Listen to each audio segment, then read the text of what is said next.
Continuando, pessoal, o estudo dos nutrientes, da nutrição mineral, existe uma coisa chamada mobilidade dos nutrientes. E nós temos, dentro das plantas, nutrientes móveis e nutrientes pouco móveis ou imóveis. O que é um nutriente móvel? Isso significa que, em condições de carência, a planta promove sua remobilização das folhas velhas para as folhas novas e frutos.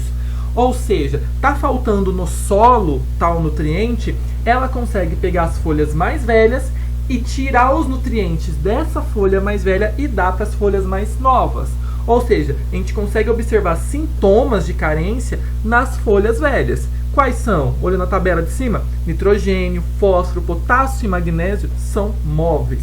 Já os nutrientes pouco móveis ou imóveis, como enxofre, cobre, ferro, manganês, zinco, molibdênio, boro e cálcio, a evidência de deficiência é mais nas folhas novas e nos meristemas. Por quê? Esses nutrientes a planta não consegue remover das folhas mais velhas e jogar para as folhas mais novas. Consequentemente, se está faltando esses nutrientes no solo, quem vai sofrer são as folhas mais novas. Você vai conseguir perceber a deficiência, os sintomas de deficiência, nas folhas mais novas e nos meristemas, porque as folhas mais velhas já têm esses nutrientes, tá bom? E vamos considerar que uma baixa concentração de algum nutriente ou de vários nutrientes leva a distúrbios nutricionais, né? Doenças, tá? Que têm sintomas característicos. O diagnóstico em plantas que crescem no solo pode ser mais complexo. Então, você olhar uma folha, está doente por quê? Que nutriente está faltando? É difícil, porque no solo você pode ter deficiência de vários elementos ao mesmo tempo. E você não pode conseguir, é cálcio, é sódio, é potássio. Deficiências ou quantidades excessivas de um elemento podem induzir deficiências ou acúmulos excessivos de outros elementos. E algumas doenças virais podem produzir sintomas que são similares a deficiências nutricionais. Então, só observando a planta no solo normal, não tem como definir o que é, certo? Por isso que os estudos são feitos com soluções tipo hidroponia, como mostrei na aula anterior. E vamos ver alguns exemplos. Nitrogênio é necessário em grandes quantidades, porque é um componente estrutural. A falta dele dá clorose, que é amarelado nas folhas, né? Falta de clorofila. E redução no crescimento. Sem nitrogênio, sem proteína, sem crescimento. E ele é um nutriente móvel, ele consegue ser retirado das folhas mais velhas. O enxofre é componente de aminoácidos, vitaminas, coenzimas. A sua falta causa clorose, uma redução do crescimento e acúmulo de antocianinas, que são pigmentos. A deficiência em folhas mais jovens, porque ele não é um elemento móvel, diferente do nitrogênio. Aqui eu estou falando, pessoal, seguindo a ordem daqueles grupos da tabela da aula anterior, dos 4 grupos. O fósforo é componente de fosfolipídios, do ATP, do RNA, do DNA e de intermediários, né, de produtos intermediários da reação da fotossíntese e respiração. A sua falta causa redução do crescimento, folhas mal formadas, coloração escura e manchas necróticas, de manchas mortas. E o fósforo ele é mobilizado das folhas mais velhas. O silício, presente no retículo endoplasmático, também presente nas paredes celulares, nos espaços intercelulares, forma complexos com polifenóis e ele reforça a lignina para dar estrutura. Sintomas: plantas suscetíveis ao acamamento. O que é o acamamento? É um nome bonitinho para tombamento. Se você olhar a figura aqui do lado, aqui nós temos bonitinho, né, um cultivo bonitinho cheio de silício e um cultivo com pouco silício ou nenhum silício. Então as plantas tombam, elas acamam, caem. E também a planta fica suscetível a infecções fúngicas. O boro ele é importante no alongamento celular, na síntese de ácidos nucleicos, em respostas hormonais e também no funcionamento de membranas e do ciclo celular. Sua falta causa necrose preta das folhas jovens e nas gemas apicais. O potássio é importante na regulação do potencial osmótico, como nós vimos ali nos estômagos, e também ele ativa enzimas na fotossíntese. Sua falta causa clorose em manchas marginais, como a gente observou aqui nessa figura, necrose nos ápices foliares, um caule delgado e também o acamamento. O cálcio é importante na síntese da lamela média, no fuso mitótico durante a divisão celular, no funcionamento das membranas, como na transcrição do DNA para RNA e como um sinalizador químico. Sua falta causa necrose nos meristemas, raízes curtas e ramificadas, com consequente redução do crescimento. O magnésio é um componente estrutural da clorofila e ele ativa enzimas na respiração, fotossíntese e na síntese de ácidos nucleicos. Os sintomas da sua carência são clorose entre as nervuras foliares, como observado na figura ao lado, podendo se tornar amareladas ou brancas, e também pode ocorrer a abscisão foliar prematura, queda das folhas. O cloro é necessário nas reações de clivagem, na quebra da água durante a fotossíntese e também na divisão celular. Os sintomas da sua falta são murcha nos ápices foliares, clorose e necrose generalizadas, folhas com crescimento reduzido e coloração bronzeada.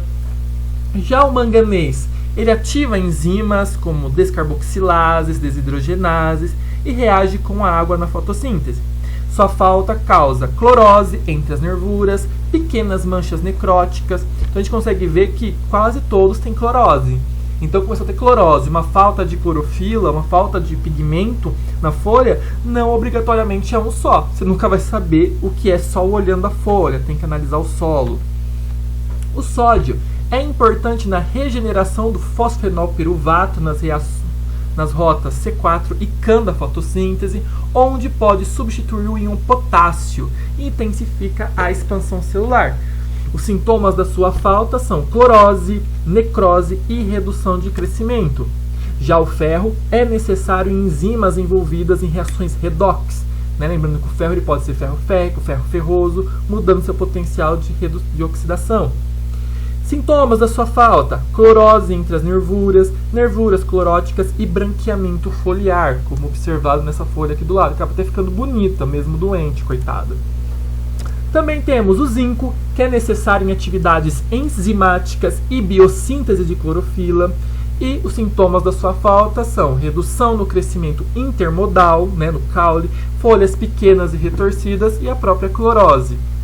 Já o cobre está associado a enzimas envolvidas em reações redox, como a plastocianina, que nós vamos falar bastante nas reações fotoquímicas da fotossíntese, e sua falta causa folhas verdes escuras, manchas necróticas, folhas retorcidas ou mal formadas e até abscisão prematura, queda da folha. O níquel, necessário somente para uma enzima conhecida, que é a urease, mas alguns micro-organismos fixadores de nitrogênio que estão ali nas leguminosas também necessitam. E sua falta pode ocorrer o acúmulo de ureia nas folhas, já que não vou ter a urease, acarretando necrose. E o molibdênio é um componente das enzimas nitrato-redutase, ou seja, que converte nitrato a nitrito, e da nitrogenase, que fixa nitrogênio. E os sintomas da sua falta são clorose generalizada entre as nervuras, necrose das folhas mais velhas, inibição da floração, redução da absorção do nitrogênio, tá bom? E quando a gente fala de deficiências nutricionais, para eu saber qual nutriente está sendo necessário, qual sua quantidade, eu tenho que analisar o solo. Então eu pego a amostra de solo e analiso quimicamente quais nutrientes eu tenho ali, quais as quantidades, quais espécies químicas. E eu também vou pegar o tecido vegetal, folha, caule, raiz e ver quanto de nutrientes eu tenho ali em cada um. Nisso, se eu trabalho com agricultura, eu sei um calendário de fertilização. Como assim? Eu sei que determinado órgão precisa de tanto nutriente. Às vezes a planta não precisa de tanto molibdênio. Aí você joga muito molibdênio no solo, ela não vai utilizar, pode até intoxicar. Mas ela precisa de muito potássio. Então quer dizer que você tem que colocar mais potássio. Então, analisando o solo para saber quanto eu tenho e analisando o tecido, eu consigo economizar, eu consigo otimizar o meu processo de fertilização. Eu sei quanto, faço a estequiometria e eu sei quanto de cada um eu tenho. Se a gente observar essa relação aqui de produtividade e conteúdo de nutrientes, nós temos aqui no eixo X, concentração de nutrientes no tecido, em micromol por grama de peso seco, e no eixo Y, crescimento ou produtividade, em porcentagem. Então a gente vê que aqui eu tenho uma zona de deficiência, ou seja, dessa concentração para baixo, a planta não está crescendo otimamente. Então, ó, nesse ponto onde eu tenho a seta, ela vai começar a crescer, vai ter algum efeito. E começa a crescer, crescer, crescer, até que chego na zona adequada. Ou seja, nessa região eu tenho um máximo, né, um ótimo de produção, meu 100%. Não adianta eu colocar mais. Se eu aumento a concentração de nutrientes, eu posso tornar tóxico, tá? Tudo em excesso pode ser tóxico para a planta. E nós vamos ter o ciclo dos nutrientes, tá? Então nós temos o solo, tem um nutriente, a planta vai absorver esse nutriente, ou ela morre ou ela é predada por um animal. Eu transferi o nutriente do solo via a planta para o animal. Quando o animal morrer, fazer xixi ou fazer cocô, todos esses restos biológicos serão degradados, trazendo os nutrientes de volta para o solo, né? O ciclo biogeoquímico terrestre. Ali pode ocorrer lixiviação em sistemas agrícolas, ou seja, nos sistemas de plantação, você coloca muito fertilizante e quando chove pode ser levado tudo embora. Tem que ser considerada a acidez, tá? Um pH maior do que 6. Preciso usar calcário, né? Óxido de calcário, carbonato de cálcio, hidróxido de cálcio. E se meu solo tem poucos nutrientes, tenho que colocar fertilizantes, inorgânicos, simples ou compostos, ou orgânicos. E essa adubação ou fertilização pode ocorrer foliar, né? Aquela pulverização, ou via solo. É que a gente consegue perceber nesse gráfico, onde eu entendo pH, que a maioria dos que a maioria dos nutrientes estão nessa faixa de 5 e 6. Então esse é o pH excelente para crescimento das plantas. É nesse ambiente desse pH entre 5 e 6, levemente ácido, que eu vou ter a maior concentração de todos os nutrientes. Mas professor, o nitrogênio aumentou lá no 6,5, 7. Tá, mas não tem fósforo. Entenderam? Então tem que ver o conjunto, onde eu tenho a maior porcentagem de todos ao mesmo tempo, tá bom? E também existe a relação solo-planta.